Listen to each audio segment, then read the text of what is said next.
د ځانګړي ځواک اتل شاه زلمی په خپلو پښو باندې د کلاشینکوف ټول تمرینات پیل کوي تر څو په داسې حال کې چې لاسونه یې زخمي شي دښمن په صحنه کې وي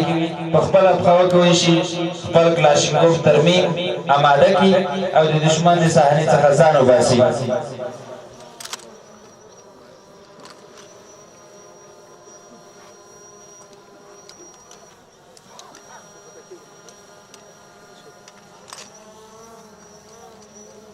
تاسې لیدلی شئ د ځانګړي ځواک اتل شاه زلمی په خپلو تمریناتو بوخت ده پکې په پلاخ خلاص او بیا بسته کوي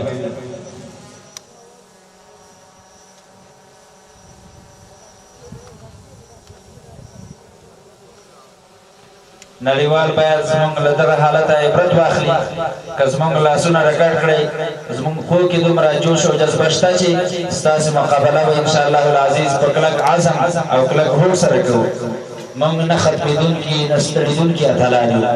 زموږ قربانۍ له هېچا پټې نه دي موږ تاریخ لرو موږ سابقه لرو موږ شملور پرتور اتلوال نیکونه لرو زموږ ټول باب له تاریخ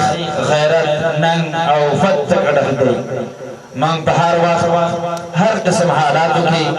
لوږې تندې تکلیفونه برداشت کولی شو خو د خپل